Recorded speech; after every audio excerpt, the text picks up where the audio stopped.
For this afternoon and tonight, a significant winter storm, including heavy snow with limited readings.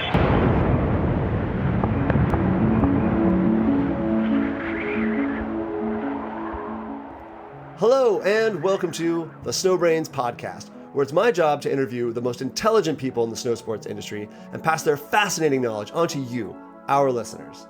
I'm your host, Miles Clark. I'm a professional free skier, a professional mountain guide, a UC Berkeley molecular cell biology graduate, the founder and CEO of Snowbrains, and I chipped my tooth, and it made a loud noise, giving an ice axe arrest demonstration to clients in front of the owner of the guiding service on my very first day working on Mount Rainier in Washington.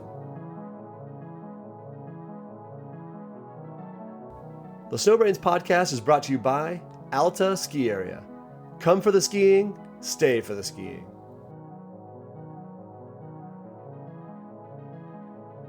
My guest today is Mark Staples, the director of the Utah Avalanche Center.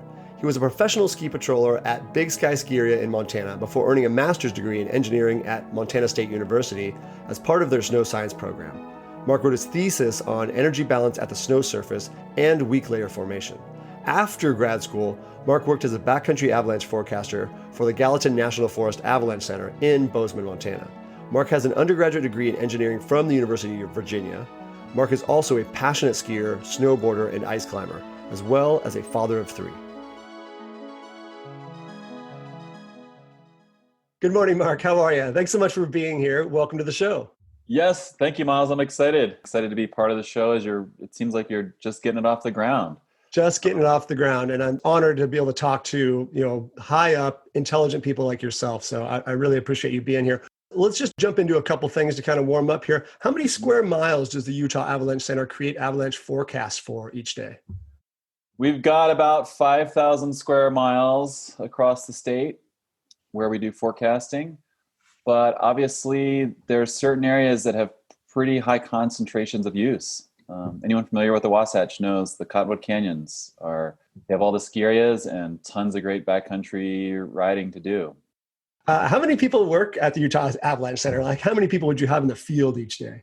We really only have a few people out, yet we're doing forecasts across the state. So that's where we really, really rely on all of our partners, like at the ski areas, different guides, anybody who sends in observations so that we can take all that data and combine it with just the few targeted observations we get to do our forecast and get information to the public. According to the Utah Avalanche Center, during the 2019-2020 winter season, Utah's backcountry experienced 314 human-triggered avalanches. 28 people were caught in those avalanches, including myself. 15 people were buried, and sadly, 2 were killed. How do you think the coronavirus shutdown affected the triggering of avalanches in the Utah backcountry last season? The shorter answer is we don't know. Right. Yeah. It's complicated. But in simple terms, if you put more people into the mountains, that means more triggers, and there's probably a higher likelihood of finding those spots where people can trigger avalanches. So more people tends to equal more avalanches. Yeah, absolutely. And so I think that goes along with the question I was going to ask next, which is after the ski resorts closed due to coronavirus concerns, what happened in the Utah backcountry? All sorts of users were out. We saw tons of snowmobilers, tons of people snowshoeing, and whatever the reasons why, I just think it's awesome that people chose to go out. It's obviously probably safer to be outside in the mountains in the fresh air. So I thought that was just really cool, and it's gone on all summer long. Folks have chosen to go out and recreate in the mountains, which is really cool. I think that is cool, and I agree. I think there was some backlash for a little bit with people being upset with other people going skiing, and then I think the tide turned and people understood, well, actually, this is a healthy, safe, well socially distanced activity. So I'm glad to hear, that's being echoed in other places. With COVID restrictions at ski resorts this upcoming season, more people will be in the backcountry skiing and riding than ever. How do you think that will affect Utah's backcountry? It means we have a lot of people going into some pretty tight spaces. It's been something I think all of us, whether you're a skier, a snowboarder, snowshoer, ice climber, snowmobiler, we've all seen is there are more people out there. Even something as simple as parking at different trailheads is an issue. Probably this year more than others, we're going to have to work together and try and be tolerant and help each other out so that we can all share this great resources that we have, the mountains and the snow that we get here in Utah. That's one of the best things I've heard said about that yet. And so some other people in the industry are going to be pushing a message saying, this season, the backcountry is going to be more busy than ever. Let's all be cool, basically. Let's be tolerant. Let's be understanding. Let's be empathetic. Let's be, God forbid, let's be helpful instead of giving this, hey, vibe of, hey, this is my territory. Because we know it's going to be busier in the backcountry, have some flexibility, go early, have a backup plan or two.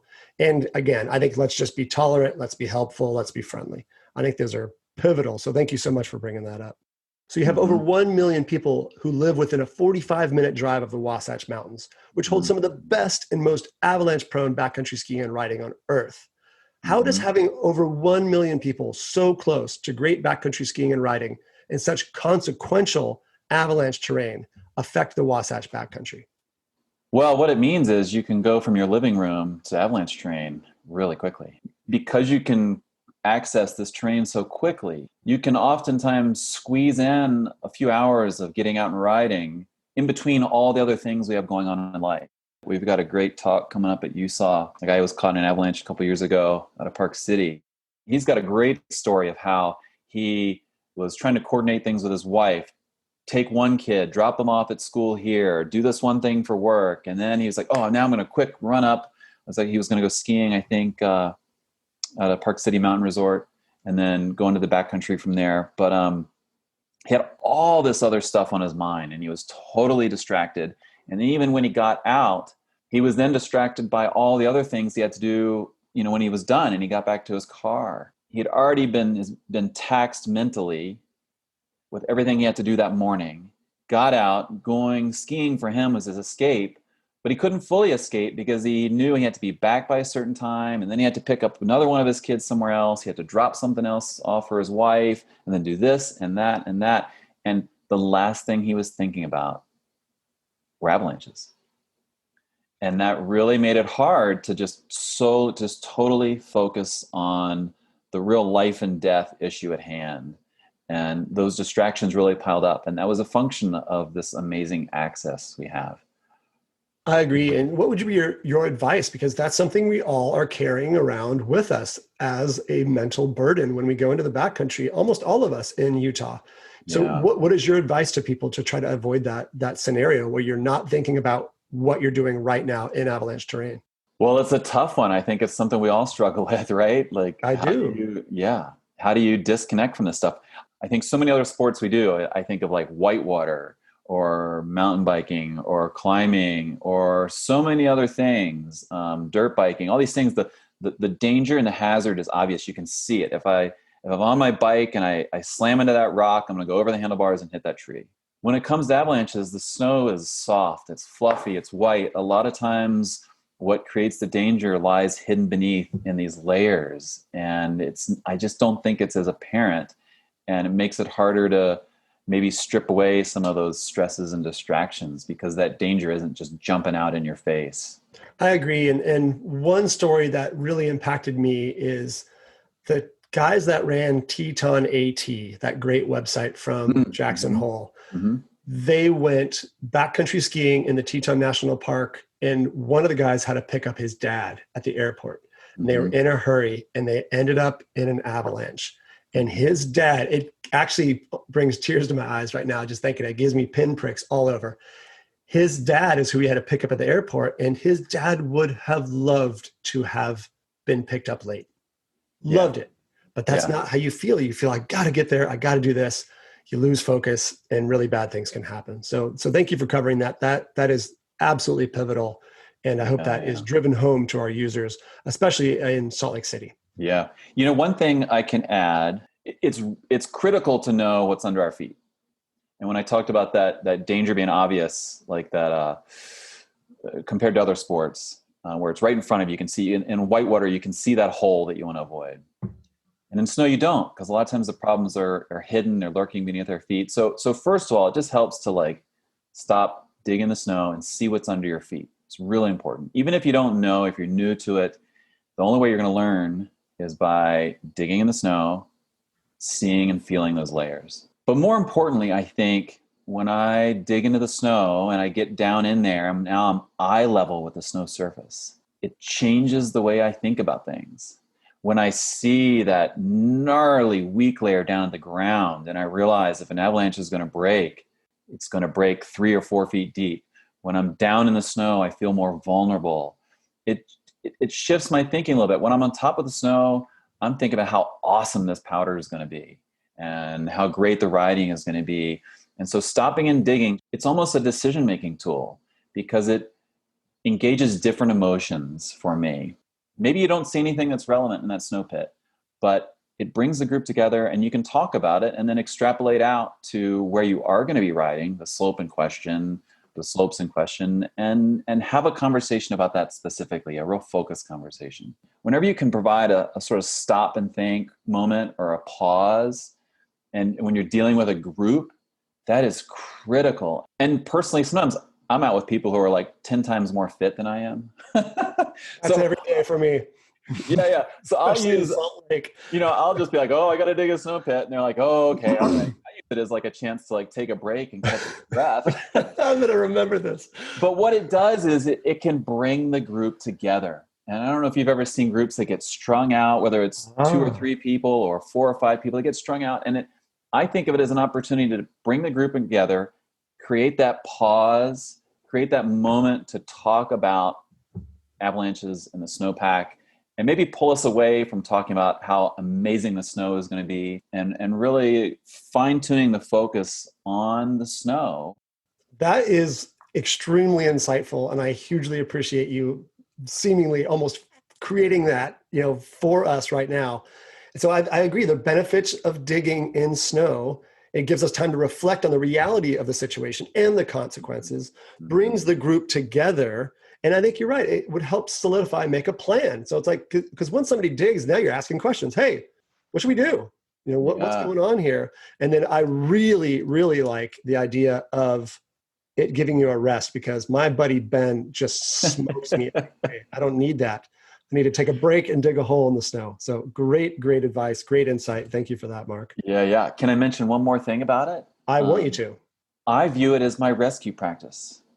Because what I'm doing is I'm whipping my pack off, pulling out my shovel, putting it together, and digging. And digging someone out of an avalanche is by far the hardest thing you're going to do. Physically, digging someone out. That snow is heavy, it's exhausting. That's the hard part. So digging snow pits for me, it sounds so simple, but I get used to in cold weather, hot weather, with my gloves on, I get used to putting my shovel together, and I've learned, at least for me, for my body, which techniques work really well to dig. So I would also, it's hard maybe sometimes at the parking lot to be that person who's like, hey, no, let's do some rescue practice. You just kind of want to get going. So view that snow pit, dig down to the ground. That is a great chance to just get super efficient and quick with your gear, and you'll be more ready for rescue if you've done that a few times. I love it. This list is fantastic. So stopping digging in the snow gives us a chance to reflect on the reality of the situation and the consequences, helps get the group together, helps you make a plan, helps you take a break from your buddies who are racers, basically. And then it also gives you some rescue practice, because you have to physically get your shovel out, put it together, and use it, and then put it all back again. So amazing. Thank you very much for that. All right. Yeah. So we'll jump into the next one here. That was phenomenal. Thank you very much, Mark. During the 12-month period from January 2019 to January 2020, 6 people died in avalanches in Utah. And in all 6 of these tragic events, the people involved were missing critical pieces of avalanche gear. There were also 2 avalanche deaths in the nearby Teton Mountains last winter, where both victims were wearing avalanche transceivers and both of their transceivers were turned off. It's devastating. What's your gut reaction to hearing these statistics? What I think of is an accident in 2009 when a good friend of mine died. What had happened is he was actually snowmobiling. He was riding with his best friends and his wife, the mother of their newborn child. And during the middle of the day, they had gone back into town for lunch, and he had turned his transceiver off. maybe to save the batteries, I'm not sure what. And when they went back out, he forgot to turn it on again. At the end of the day, he was caught in a massive avalanche that broke at the ground, made this enormous pile of debris. They were doing a lot of stuff right. His friends and his wife were all parked off to the side. They knew how to use their gear. They were ready. And as soon as the debris came to rest, they immediately sprang into action, turned their transceivers to receive, and then pretty quickly realized there was no signal. And I'll never forget, because we went down the next morning super early to help with the rescue because they never found him that day. And the next day we had probe teams and dogs organized to go in. And the first thing we did early that morning when we rolled into town was we went and we stopped at the hotel and checked in with Kelly, his wife. And you can just imagine spending the night in a hotel in a small town in rural Montana, knowing your husband and your best friend is still out there, buried in the snow, cold, probably dead. And it was the absolute worst night of her life. And that's what I think about. And I think about when we saw Kelly, and then we went out to find Travis. We did a dog, found him later that day. This is, in some respects, sadly, this is nothing new. And I've seen it time and time again at trailheads. I've walked around with my transceiver, and whether it's at a trailhead for snowmobilers, whether it's a gate at a ski area for the side country, we see people going time and time again into the backcountry without this gear. I don't know why it just sort of all of a sudden caught up with us, and maybe it was just a coincidence that we had this string of fatalities with people not having the gear. What it really comes down to me, whether it's rescue gear or not, is that we can never let up on the basics. It's really fun to go into some of the nuances and the more advanced topics. But the basics, it's kind of like, have you ever taken a first aid class? Yes. What's the main thing they always stress? And this goes all the way up to like MDs and paramedics. ABCs. Like, the ABCs, right. And when you get confused, what do you come back to? Go right back to them. The ABCs, because that's what's going to kill a person. And I don't know if anyone listening is not familiar with the ABCs, is airway, breathing, circulation. And so it doesn't matter what's going on with someone. If you cut off their airway and they can't breathe, they're going to die. So you always come back to the basics. And the same thing applies with avalanches. We always have to come back to the basics. The basics will save our life. And the beauty is they never change. The basics that apply now to 2020 were the same thing that applied in 1920, 1950. And when you read some of the old literature and the old books, they talk about the same stuff. And unfortunately, sometimes these are the things that are getting people killed. Well, first of all, thank you very much for sharing that. And secondly, I'm so sorry that happened. I think a lot of us humans that have spent a lot of time in the mountains and avalanche terrain, we've lost close people. You know, I've lost a close friend in an avalanche in Jackson Hole. I lost my brother skiing when I was a kid, and it wasn't avalanche related, but it was in the snow and in these things. I am different from how I was before you started telling that story. It really affects me, I think, probably in the same way it does to you or anybody who's lost someone in the mountains. It's so devastating. It's so life-changing. It's so altering. So it is so important for us to really remember the basics of avalanche safety. And can't stress enough, you nor I nor many people, just make sure you do that beacon check in the morning. Make sure you have all the gear. Make sure everybody in your party has all the gear. It only takes a minute or two, and it's a great practice to have. And nobody will ever fault you for wanting to do that, because I know I have personally been asked by friends after skiing in avalanche terrain, hey, let's do a quick beacon check. And my personal beacon was not on. So it happens to everybody. I've done it more than once. And I'm really, really good about it now, especially after the Hayden Kennedy story, if you know that story. Yes. Where a very amazing young man and athlete and his fiance had gone into, and her name was Inka or Ingrid, I believe. They had gone into the mountains early season, because you're a Montanan, early season into the mountains, and they triggered an avalanche. She was buried. They were both buried, but she was fully Mhm. buried. He was able to get himself out, and he couldn't find her because her beacon ended up not on and in her backpack.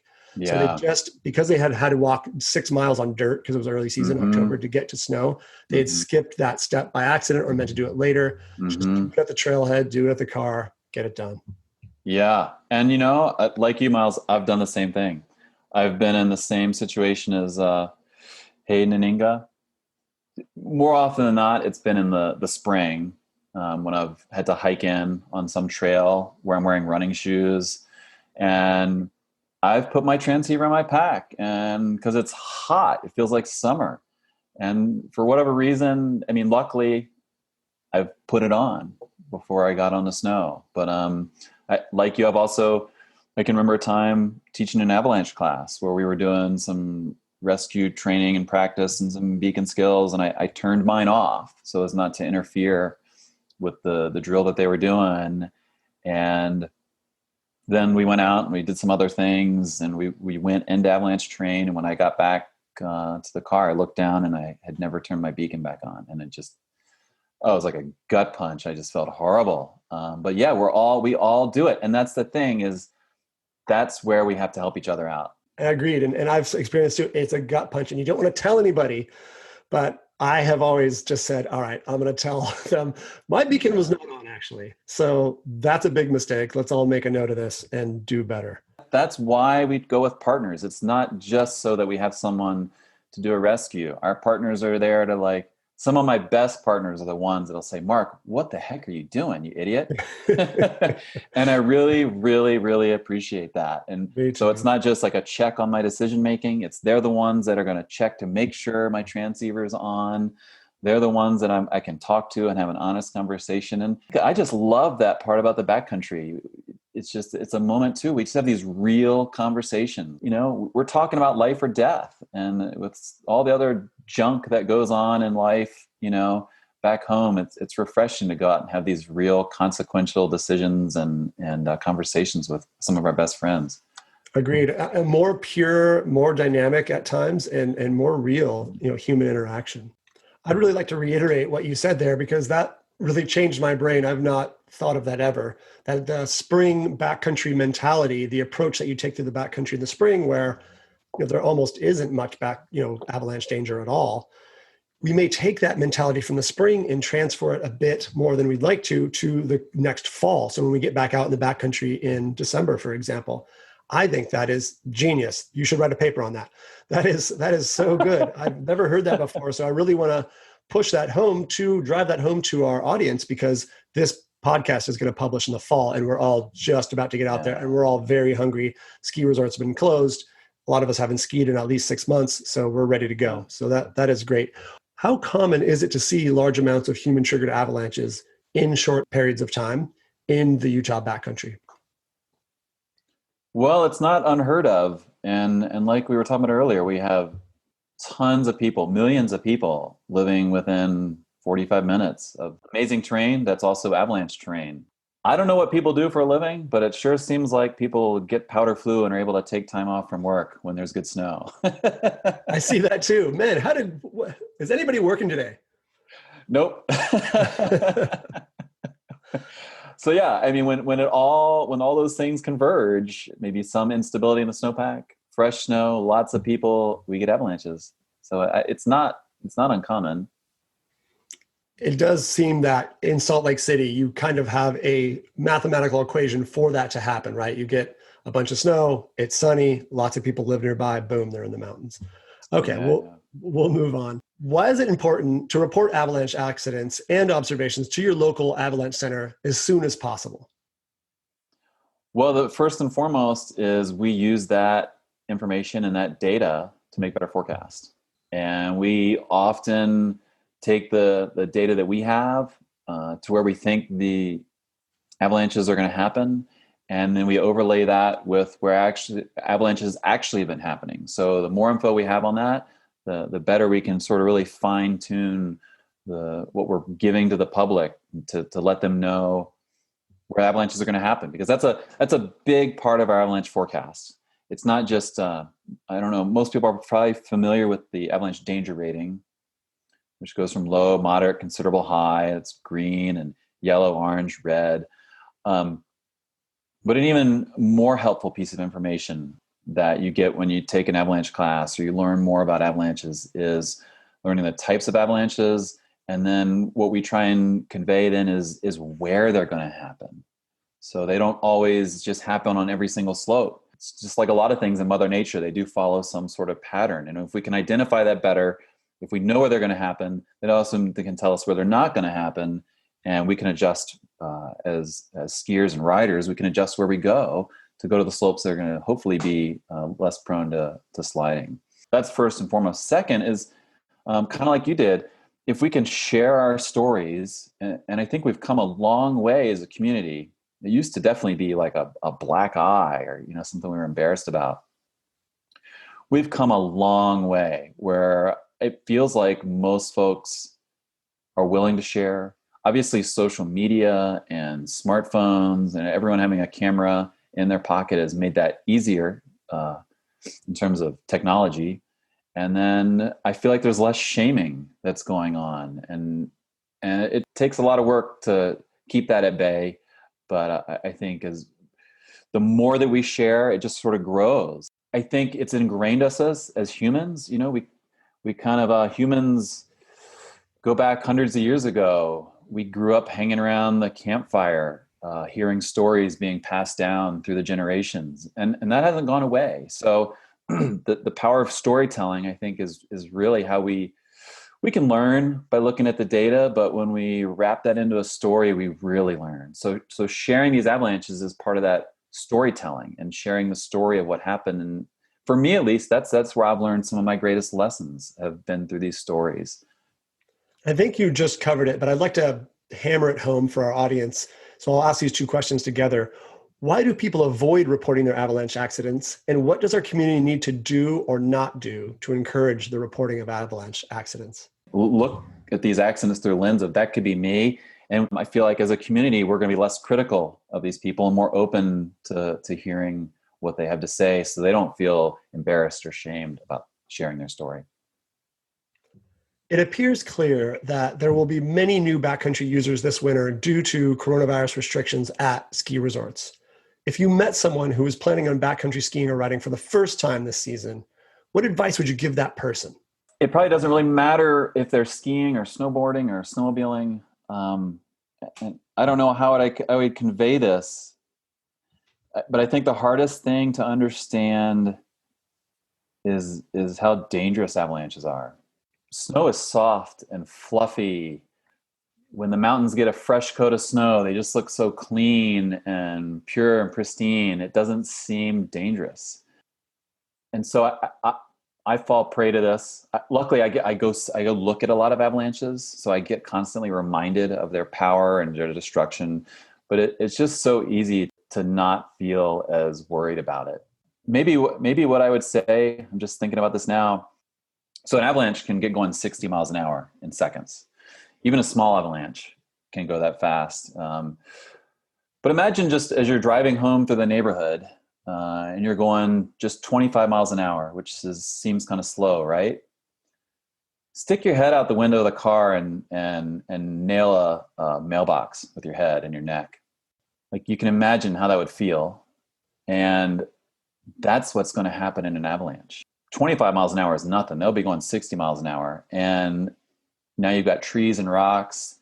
Hit one of those with your neck and see what happens. And so I find just think about that. Driving through the neighborhood, stick your head out the window when you're going 25 miles an hour and hit something. And that's what an avalanche is going to do to you. So they're incredibly destructive, dangerous. And if you can just visualize that to appreciate the power, that's a good starting point to have a respect for this thing.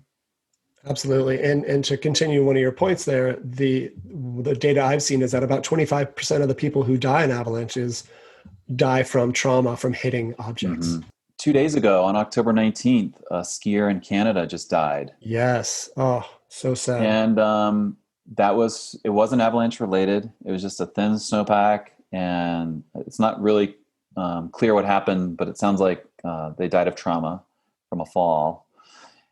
And that's what's especially scary about early season riding. it's dangerous to begin with because the snow is thin. And now add an avalanche into that, and you're getting tossed down a slope going 60 miles an hour, but the rocks and the stumps and the trees aren't fully covered yet. Even if there's not enough snow to necessarily bury you, the trauma of early season avalanches is particularly dangerous. That's really strong insight. I actually had not truly thought about that before, but if there's objects to hit when you're tumbling in an avalanche, that's multiplied exponentially early season. Mm-hmm. Yeah, definitely. Which is a good segue to my next question. When is the most dangerous time to backcountry ski and snowboard in Utah? Well, in broad terms, I'd say earlier in the season typically is a little more dangerous. The most dangerous time can be any time. And that's the thing about snow, is that the snowflakes and the snow crystals are changing constantly. And that's why we put out avalanche forecasts every morning, because you can go from low danger one day to high danger the next for a variety of reasons. And the avalanche forecast can help you know that. There are a bunch of obvious clues Mother Nature can give you. You can learn those in a class or through a lot of the great online resources we have now. Things can turn on a dime and go from incredibly safe to incredibly dangerous. So I think that's my main point, is that the most dangerous time can be any time of the year. It just depends on how the weather and the snowpack unfold. And then either is multiplied or lessened by where then you put yourself and the terrain you choose.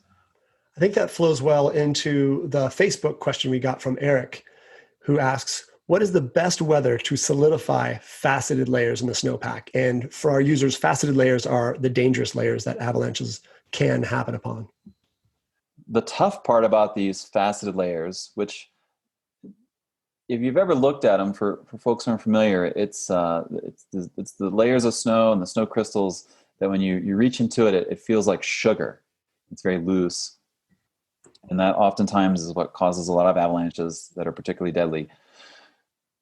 These types of snow crystals that form these weak layers can form really quickly, but they take a long time to heal. And what we call these weak layers, we call them persistent weak layers for a reason, because they're persistent and they last a long time. So there are two ways that they can heal and get stronger, and that's time and temperature. And so it takes time, and the temperature part of it is that they need to be buried under a nice thick blanket of snow, a nice deep snowpack. That will help them heal slowly over time. The catch-22, though, is as we bury them deeper, we start building up layers of snow on top of these weak layers. That also means while it's still a dangerous weak layer, we're making the avalanches get bigger and bigger and bigger. A way to think of this is sometimes these weak layers, you can think of them as the foundation for your house. And they're very weak, and we're building this house on top of them. That foundation will determine whether or not your house falls down. So we want these layers to strengthen, but obviously if you put a one-story house on top of a poor foundation and that collapses, that's bad. But if you put a giant skyscraper on top of a poor foundation, that's going to be really, really bad.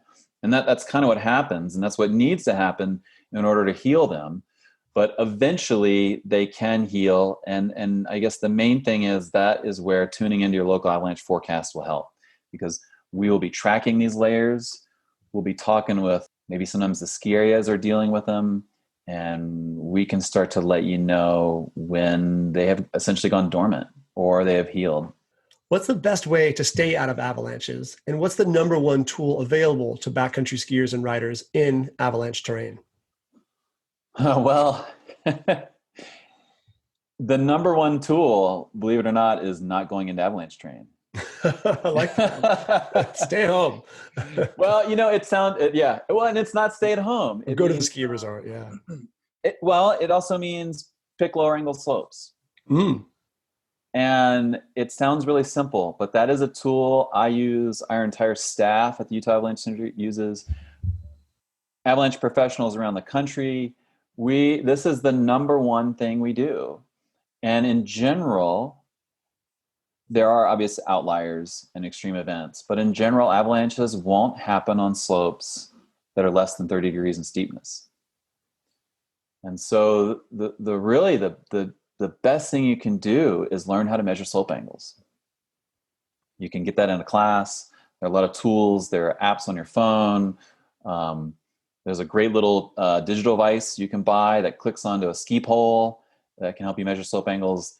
And it's really eye-opening, but it takes a lot of time to learn how to measure those slope angles. The more you do it, you actually get really good at estimating that without even measuring it. So you can ride a 28-degree slope all winter long and pretty much not ever worry about avalanches. And most of the time when I'm doing classes, people are amazed. Like, this is actually pretty steep and pretty fun. So that, believe it or not, that is the number one tool we use to mitigate our avalanche risk, is by going to slopes that are just a few degrees less steep, and then it's not enough for an avalanche to happen. The legendary Utah Avalanche Center director before you, Bruce Tremper, once said this about avalanche airbag backpacks: a deployed airbag saved about half of those who would have otherwise died. What's your opinion on the effectiveness of avalanche airbag backpacks? Should we all be wearing one? Well, I think where he got that from was a study done in Canada, where it was the first time anyone had really rigorously examined some of the data. Basically, it's more complicated than some of the things that were being presented when airbags first came out, because a certain number of people who get caught in avalanches, whether they have an avalanche airbag pack or not, are going to end up on top. A certain number are going to live or die, regardless of what gear we have. And so they had to filter out a lot of that stuff to really determine the effectiveness of avalanche airbags. Another big issue was that a lot of people aren't able to deploy their airbag in time. And I know for a fact, I have gone and retrieved someone who died in an avalanche. I've flown in on a helicopter to go retrieve his body and bring it home to his family. And he was wearing an avalanche airbag backpack and never had time to deploy it. It has happened time and time again. When you filter through all that data, what they found was that what Bruce said, big picture, of all the people that would die in avalanches, for whatever reason, about half of them will still die, but the other half will survive because of the airbag backpack. So that's huge, though. That is massive. That means we can cut, if everyone wore an airbag backpack, we'd cut the number of avalanche fatalities in half. That's enormously impactful. So I hope that is something people remember. So this tool is valuable and potentially enormously valuable, your life valuable. So let's all take that to heart. Thank you for that. Yeah. It's just like having an airbag in your car. You might be going 80 miles an hour down the interstate and be in a bad accident, and that airbag could save your life. But at the same time, when your car spins out of control going 80 miles an hour, you don't know what's going to happen. So we want to stack the odds in our favor, and wearing an airbag certainly is one of those things, but it's by no means something that's going to guarantee survival. Does early season snow cause dangerous weak layers in the Utah snowpack that can last all season long the way that it does in Colorado? Absolutely. We see a lot of the same things. I think one of the things that makes Utah so amazing is we often, not always, but we often have these beautiful, warm, dry falls where we're out biking and climbing and hiking and doing all these fun sports in the fall because the mountains, we're not getting snow. Or if we do get a little snow, it melts off. And the importance of that is, but when you do get that early season snow and it sits around, that can form dangerous weak layers. The way we can avoid that is when we have a beautiful, warm, dry fall where we don't get that early season snow. And that makes a big, big difference in stability and avalanche conditions for the entire season. It often does come at some point in Utah. That snow will fall, but it'll melt out on a lot of south-facing slopes and west-facing slopes. It'll remain on high elevation north-facing slopes. And so then a lot of times what we see as the season unfolds, at least here in Utah, is things can be incredibly dangerous and unstable, and there can be avalanches breaking out left and right on certain aspects and elevations, typically high elevation north-facing ones that retain that snow. And then things can be totally different and much more stable on other aspects and elevations. So that really comes down then to the importance of paying attention to the avalanche forecast. We're going to be tracking where that stuff exists. And ultimately what that means is, ideally, if things play out like they do historically, we will have options. There might be some slopes that are off limits, and there are other slopes where you can go ski and ride and have a great time and not worry too much about avalanches. How many backcountry skiers and riders does the Wasatch Mountain Range typically see each winter? And has that number been going up or down? Do you guys have data on that stuff? Well, the shorter answer is we don't. No one really does. And what we can use as proxies to estimate that are gear sales. We can look at the number of times people access our avalanche forecast, sort of the web hits. And what we do is we see, at least on our website, those numbers do go up and down with snowfall. So they don't tell us how many people are out there, but we can use those numbers to see if the number of people out in the mountains is going up or down. And obviously this year, I don't know, I think you've heard gear sales, backcountry gear are way up. So we're suspecting that we're going to see a lot of people. Anecdotally, if you talk to anyone who's been around 10, 20 years ago, they'll all say there are more people around now than there were then. So whatever those numbers are, they're going up, which is great. And I think that's why a lot of people either elect to if they're born here, they stay here. If they're born somewhere else, they move here, because we've got some amazing places to go in the Wasatch Range. But that does mean we're seeing more and more people every year. Absolutely. I mean, in my short experience in Utah as well, it seems that it's gotten quite a lot busier, and especially last year with the coronavirus shutdown, with, as I understand, and I think you agree, with the highest use areas being the Cottonwood Canyons, Big and Little Cottonwood Canyon. How many avalanche deaths in the U.S. do you think are avoidable? Well, I suppose they're all avoidable. Almost every accident is avoidable, right? Very few accidents are like a bolt of lightning that comes out of nowhere. That doesn't mean they're easily avoidable. Right. We're human, and I know I'm human, and I'm susceptible to all the things that can lead to an accident. So perhaps going back to what we talked about at the beginning, that's where I think your partners and your friends are really key. If you're going to go into avalanche terrain, you can do everything possible, but there's a certain amount of residual risk. So you can bring through picking your days, your terrain, having the right partners, having all the safety gear, you can reduce the chances of being caught or killed in an avalanche down to a really, really, really small number, but you can never make it zero. I like that advice too, that you want a partner who will speak up and speak their mind to you. Mm-hmm. I think that's good advice for all of us as partners. Speak up when you see, you and I are out skiing, and I can say, hey, Mark, this doesn't feel right. Let's talk about it. Mm-hmm. And one thing I do that I think is a good practice, before I drop into any line, I talk to all the people I'm with, every person, and say, how do you feel about avalanches here? And just to break the ice. Basically, are we making a good decision by choosing this slope to ski? So I think that's something we can drive home, is speak up if you have a problem. Nobody wants that partner that talks smack about you behind your back that afternoon with their other friends. Oh, I was out with John and he made bad decisions and I couldn't believe it. It's like, well, why didn't you just say something? Because you could have remedied the situation in real time. But it's really hard to do, to sometimes speak up. And so I think the onus is not just on us as a partner to speak up, but it's also a responsibility to listen. And I don't know if you've ever, there are a lot of different personality types. One I often clue in on is they're the folks that are sometimes more outspoken, and that's great. I love that. People will say, Mark, that's a dumb idea. What are you doing? But have you ever noticed those other people in the group who are more observant and quiet? Yes. I've seen this in like in the search and rescue setting. They're just watching and listening, and think about the information they're gathering. They're not running their mouth. They're listening, observing. And you often have to ask them for their input. Specifically, not call them out, but walk over to them and quietly say, well, what do you think?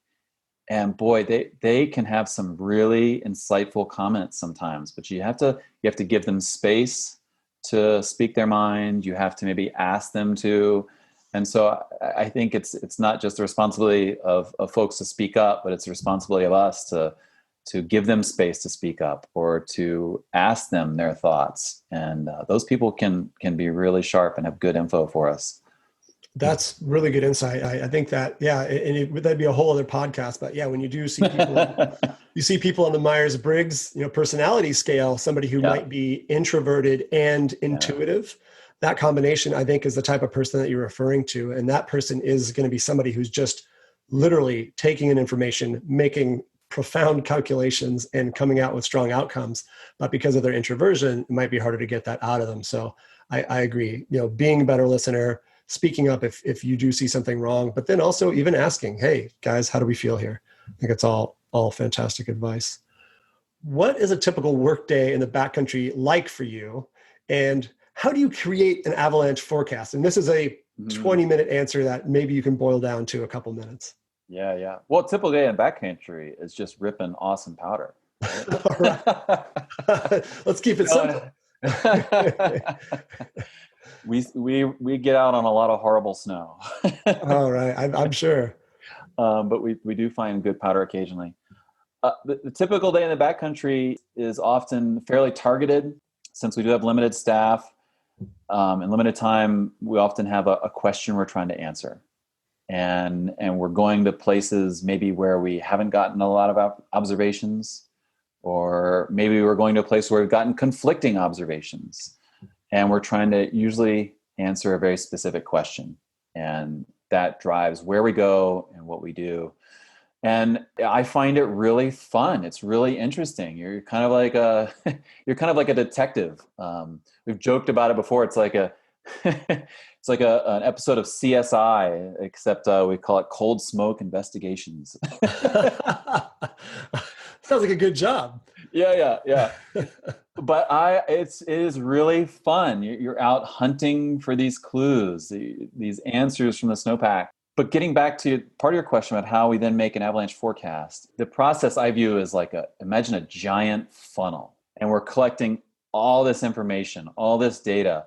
And what we collect on a field day is just one drop that's going into that funnel. It might be a really key part of it. Ultimately, we're just trying to take a ton of info, grab it with this funnel, and then distill it down into a single thing that can sort of assimilate all this info into a danger rating and letting people know about the types of avalanches they're going to see, where they're going to happen, how big they're going to be. And probably another thing that I think of as sort of the secret sauce to all this is just now with smartphones, the text threads that we have internally, just the back and forth texting, the phone calls. There's a lot of informal stuff going on among our staff that really makes that happen. It's the discussions, or another member of my staff might say, Mark, hey, check out this one avalanche. And then that prompts me to go in and look at the photos of it. And then we'll get on the phone and talk about it and the significance of it. And so there are a lot of inputs to that funnel, but there's certain ones that really drive what we put into the avalanche forecast more than others. And we figure that out by just a lot of internal, informal conversations, whether it's be text or phone or in person. Great. And then all that is sort of distilled down to that quite simple discussion you guys put out each day with the avalanche danger rating. That's fantastic. Mm-hmm. All right. Well, let's talk about me, Mark. So you watched my little video of getting caught in an avalanche on Mount Superior on January 19th, 2019, I believe, and read my description of it. So could you just walk me through an analysis of that, from your perspective, please? Yeah. Well, I was trying to jog my memory because when you sent that to me, I realized I wrote the forecast that day. Oh, wow. Yeah. Well, it's like, oh no. It was a good forecast. It was right on. I think the hardest thing for anyone to do, and myself included, it's one thing to talk about general conditions, and the forecast is for an entire mountain range. It's for a large area. Can't be, and it's not for a slope by slope, very specific conditions. So the danger might be one thing overall for a broad area, but it could be quite a bit different on one slope versus another. And I think that's the hardest thing. And I don't know if you had skied a lot of other slopes or done a lot of other things that day. On every single slope you come to, make a new assessment. And just in terms of danger rating, try and create your own danger rating and move that up or down depending on what you're seeing. I think that might have been part of my flawed decision-making, as I had been skiing other slopes that day, and we'd had great Uh-huh. skiing. They weren't as consequential or as steep as this one. Mm-hmm. And then we rushed to get there, and we were dropping in about 4 o'clock. In that time of year in January, it was getting dark. Oh, wow. So I think it was, just to give you more insight into my mindset. What else had you seen that day? And I also should let you know, 2 days previously, I had skied that slope, and I knew the Oh, exact avalanche yeah. danger there was. And that 2 days previously, I skied in an avalanche path. It's Oh, defeating to hike all the way up Mount Superior and ski yeah. bed surface down and like tumble the avalanche debris. So I thought, Yeah. well, in a couple of days, that should be all cleared up. And I got up there. I knew the avalanche problem was kind of on those spines where those little wind pillows were. And Uh-huh. I stayed off of it at first. And then Uh-huh. about 10 turns in, I got confident and thought, this is not going to slide. And I jumped onto that pillow. And what did it do? It broke. Yeah. Yeah. And that, that's hard. That is really hard to do. You almost have to like make your decisions or make your plan before you get to the top. Because I'm like you, once I'm on top, it's like, there's only one way I'm going. Like I'm going top to bottom. Here we go.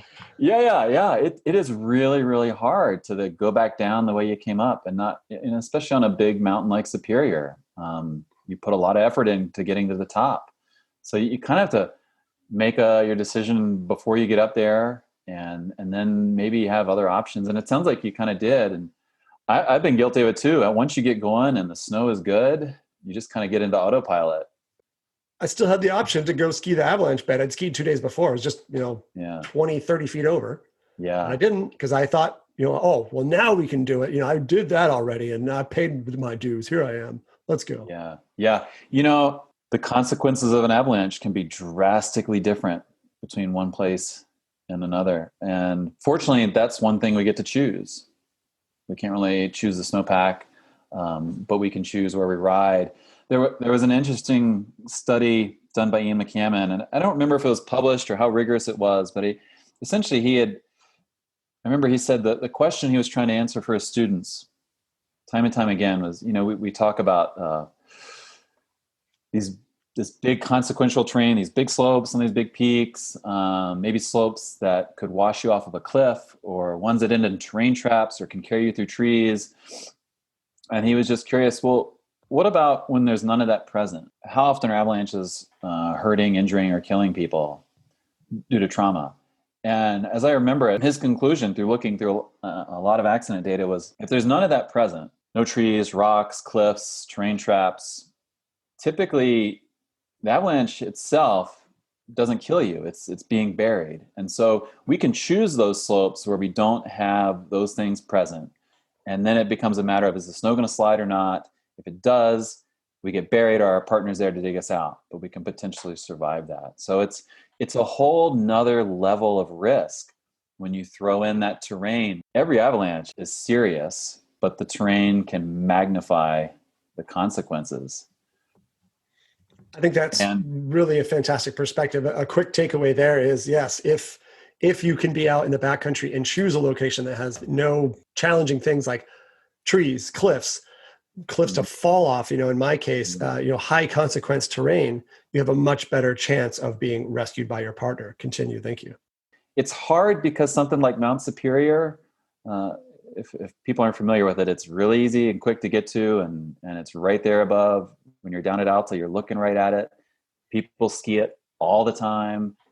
Imagine if Mount Superior were 20 miles deep in the Alaskan wilderness or something like that. I think we would be a little more scared of it. But it's true.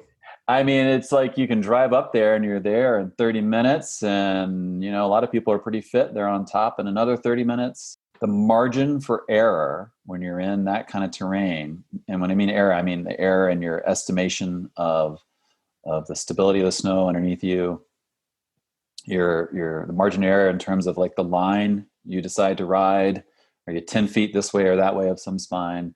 The margin for error gets really, really small on terrain like that. A number of years ago in Montana, I had, similar to this, I had written the forecast one morning, and it was actually just solid low danger. And later that day, a young guy was skiing a couloir on a peak and triggered a very small pocket, kind of like you found, except because of the nature of the terrain, there was sort of a double fall line in the middle of the couloir. He got washed over a 200-foot cliff and died of trauma. And so I'd been up at 4 that morning, reading the forecast. By about 4 that afternoon, I was in the helicopter landing, going to go pick up his body. His brother and his best friend had skied down to him, realized there was nothing they could do. They were, because of where they were, they actually had to leave him there and go get help. And then we were flying in the next, that afternoon to go get him. And I'll just never forget, it's just burned in my memory. I was standing there, that we had kind of gotten this guy packaged and ready to haul him out. And we called the helicopter to come back, and they had flown away to hook up the long line. And I just remember I was standing there in the snow with him, just me and this guy in the body bag. And I'm looking up at this couloir. And I remember thinking, that's exactly where I'd want to ski. And they had actually booted down the couloir a short distance to assess the snow and see if it was wind affected. For whatever reason, some winds had kind of blown down slope in the middle of that couloir and just made it a small little deposit of windblown snow that popped out when he hit it. But the problem was that terrain, because the way the fall line changed and caused him to get carried over those cliffs, there was just zero margin for error. And there are other couloirs, you've probably skied yourself, Miles, where it's just a perfect funnel of snow that goes down to a nice apron with a clean run out. And more, I've lost my tolerance. I've done it, obviously. I know you've skied stuff like that. I've lost my tolerance for skiing or riding above, especially slopes that would wash me over a cliff band or something like that, because there's a lot I can't control, but what I can control is where I am and what the fall line looks like underneath me. And I'll never forget that, like looking up at that and just thinking, gosh, that could have been me. And maybe next time I should choose something where when I have that razor thin margin of error, it's a numbers game and it's going to catch up with you eventually. So you got to stack the odds, stack the deck in your favor. I think that's fantastic advice, and I can definitely relate to that. I've like you have scared myself a bunch of times and been in situations where there wasn't any margin for error. Thank you for sharing that. How did that, that really burned an image into my mind of you with the person who had passed away alone in that place, looking up. What was that like? Not just that day, but the process emotionally after that. What was that like for you? It's nothing compared to what his brother and his friends and his family had to deal with. Of course. But all these accidents I've been to have just been burned into my memory. And I try to share these stories as much as I can. I wish everyone out there could be with me when I go to these accidents. It's learning that you can't, it's just priceless. You can't buy it. When I've walked in the steps, literally walked in someone's footsteps the moment before they got caught in an avalanche and died, feeling the wind on my face, seeing the slope in front of me. It's almost hard to really quantify how all that adds up. But as a human, as an emotional creature, it really sticks with you. And I carry that with me, all those events, wherever I go. And I hope it'll keep me alive. I want to be able to share this stuff, and I think we try to as much as we can when we have accidents. We try and get some footage, and for the in the name of the person that sometimes was involved in an accident, share all that with the public so they can at least sort of maybe feel like they were there and identify with it and carry home some of the same lessons that we do. Well, thanks again for sharing that. And I will keep that with me as well. So that's what's so valuable about sharing these very powerful situation scenarios and accidents. That it's hard to share, but when you do, I think me and I hope our listeners can keep that with us as well as we move forward into the mountains. The one thing though, like I'm thinking about Mount Superior though, it's easy to sit here and say, choose a different slope. And it's like you see 100 people ski it. Come on. I want my turn. Everywhere. Yeah. I want my turn. I guess the hardest thing and probably one of the biggest lessons someone told me a long time ago was to let go that we're going to be able to, whether it's Mount Superior or whatever, let go of the fact that we're going to be able to do that anytime we want. And it doesn't matter what other people do. They said, if you end up skiing or climbing or riding your chosen line half the time, that's pretty darn good. And sort of reframing things a little bit. And, Mount Superior is a good example. People ride it all the time. But for me personally, it's a beautiful ski descent, but I'm in it for the long haul. I want to be skiing it when I'm 70 years old. So if I have to walk away from it one day and just wait all season long to cherry pick that one day when things are right for me, that's what I'm going to do so that I can do it next year and the year after that and the year after that and the year after that. I guess it just takes practice walking away from things or not even going up there because like I said, once you get up there, you're going to ski it. You might not, but that is really hard. So just not putting yourself in that position and accepting that you might not get to do it whenever you want is the main thing. That's the skill. It takes practice. I'm going to repeat your friend's fantastic advice. If you ski your chosen line half the time, that's pretty good. All right, Mark, we're going to jump into some rapid fire avalanche questions. So I'm going to ask kind of quick, concise questions. And if you give quick, concise answers, that'll be great. And we'll rip through a bunch of these. All right, bring it.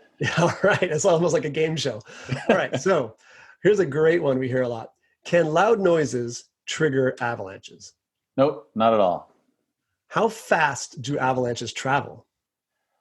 In seconds, they can be going 60 miles an hour, and pretty quickly after that, they can be going 100. Speaking of Mount Superior, there was someone last season who got caught in an avalanche. They were tracking themselves on Strava, and they were clocked going 77 miles an hour. His human body going 70 miles an hour. Yes, and he was not skiing. He was tumbling. Whoa. What kind of weather causes avalanches? Any weather that puts a rapid change onto the snowpack. Tons of snow, rain, huge change in temperature, big jump in wind. In simple terms, anytime we get rapid change. What percentage of avalanche accidents are caused by avalanches triggered by the victim or someone in the victim's party? 9 out of 10. So 90% of the time, we're triggering those avalanches. What percentage of avalanche victims die from being hurt in the slide? So you have everyone that dies, about 25% are killed by trauma. That's the bad news. The good news, though, is that 3 out of 4 survive, and if we're prepared, we can rescue them. At what forecasting hazard level do most avalanche deaths occur? It's generally in the considerable, even to the moderate range, but that's also a function of a lot of times avalanche danger is at those levels for big parts of the year, but it's also because the signs of danger are a little less obvious. How do people get caught in avalanches? Depends on the type of avalanche, but when it's a dry slab avalanches, you are right in the middle of it and it breaks all the way around you and there's no room to escape. How do people die when buried in an avalanche? Well, if the trauma doesn't kill them, then you basically run out of air. How do you define avalanche terrain? In simple terms, it's any slope steeper than 30 degrees, but it's also flat terrain underneath those steeper slopes. So that's where the avalanche will run down and deposit all the snow. What should you do if you get caught in an avalanche? The question should be, what should you do to be prepared? And once you're caught, you are not in control. So you hope everything's been lined up with your partners that they're ready to respond and save your butt. How long can you survive buried in an avalanche? How long can you hold your breath, Miles? Not very long, like a minute, not even a minute. Yeah, so there you go. But no, it's at about 15 minutes, the number of people that survive drops off, just bottoms out. So you got less than that, probably even less than that. I wouldn't want to be stuck in the snow more than just a few minutes. Are men or women more prone to triggering and getting caught in avalanches? Well, as a guy, I'm pretty dumb. So I'm probably more likely to get caught and hurt in an avalanche. Are big groups or small groups better in avalanche terrain? It's a catch-22. With a big group, you have more resources, but anyone who's traveled with a big group knows it can also get more complicated. with the decision making and all the group dynamics that can occur with larger groups. What can we do this preseason to brush up on our avalanche skills? Do whatever you can. The cool thing this year is that there is a ton of stuff being put out virtually and online. So there are a ton of great resources. Tune in, do something, read something, watch something, anything you can do to learn more about avalanches. Last season, Little Cottonwood Canyon in Utah experienced a 3-foot storm in early February that caused 48 avalanches in 72 hours. 21 of those avalanches hit the road.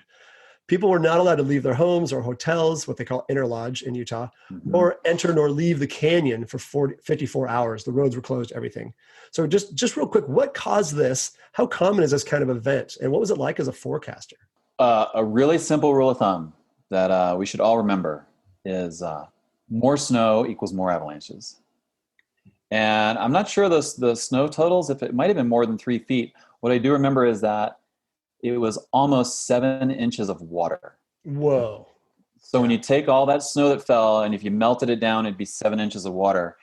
When you think that here in Salt Lake, we might have gotten an inch of rain all summer long, that's an amazing amount of precipitation. So tons of snow, real simple formula, means avalanches. How common is this? I think one cool thing about the Cottonwood Canyons is that the way the storms line up and the way things get funneled up there, they can see snowfall rates and storms that you typically don't see in sort of the inner mountain ranges. These are storms that are more common on the coastal ranges, where you get these storms that come off the Pacific and just slam into the mountains. Well, for a lot of reasons, this happens in the Wasatch Range. So it can be fairly common. And what was it like as a forecaster? Was it easy because it was just no go, stay home? Yeah. Well, it depends on what type of forecaster you are. It's on our end, it's pretty easy. We sit back in the office and when you get those snowfall rates and those snowfall totals, things are dangerous. You're going to see avalanches. The harder thing to know sometimes is not how the avalanche danger is rising, but at what rate, how quickly or how slowly does it then subside? And that's a much harder question to answer. When is that avalanche danger dropping? If you're an avalanche forecaster working for UDOT up in Little Cottonwood Canyon, it's a totally different scenario. They are running around. They have got their hands full. And I feel lucky I just get to hang out down in the office and watch it all unfold and then hear their stories. A good example is I remember that during that storm, I was talking to one of them at 4 a.m, and he was down kind of near Snowbird. And the reason he had time to talk on the phone is because an avalanche had crashed down onto the road in front of him. An avalanche had crashed down onto the road behind him. Whoa. We were just sitting there in the middle waiting to be dug out. So we had time. Oh my gosh. Wow. That's the main thing, I think, when we're all down in line at the bottom of the canyon, getting frustrated that we can't get up there. It's not because they're not busy. They are working their tails off, trying to make sure it's safe. Because once they open that road, it has to be, there's going to be a line of traffic up there. And that's pretty scary to think of families with small kids sitting there underneath those big avalanche paths. So they've got a heavy burden and a high workload when these things happen. Wow. Well, hats off to the UDOT avalanche forecasters and all the UDOT people that keep those roads open for us. They are amazing human beings. Yeah. And the skiers too. They're a big part of that. Those ski patrol workers work hand in hand. Absolutely. Hats off to them as well. Well, Mark, that's all I've got for you. Do you have anything else you'd like to add or drive home to our audience right now? UtahAvalancheCenter.org. Absolutely. And yeah, for anything in Utah, and then avalanche.org for the country, avalanche.ca. Check that forecast before you head out. And then if people want to donate to the Utah Avalanche Center, they go to that website as well. Mm-hmm. Yep. Absolutely. Or submit observations and avalanche accidents. Yeah, absolutely. Please reach out to us, submit an ob, or if there's any reason someone's hesitant, they can certainly send us an email, give us a call. There are a lot of ways to reach us, and we'll take any type of information that we can get. And we will have all that information at the end of this podcast, as well as in the description of this podcast. Well, thank you so much for your time today, Mark. This was damn fun. Have a great rest of your day. And I very much want to talk to you again soon. Thanks, Miles. I appreciate it. All righty. Thank you. Bye. Bye-bye. Please visit the Utah Avalanche Center's website at utahavalanchecenter.org. On their website, you can find their daily avalanche forecast, and you can also submit observations and avalanche accidents. You can also find the Utah Avalanche Center on Facebook, Twitter, and Instagram. Thank you so much for listening to the Snowbrains podcast. If you liked this podcast, please share with your friends and family, and please subscribe.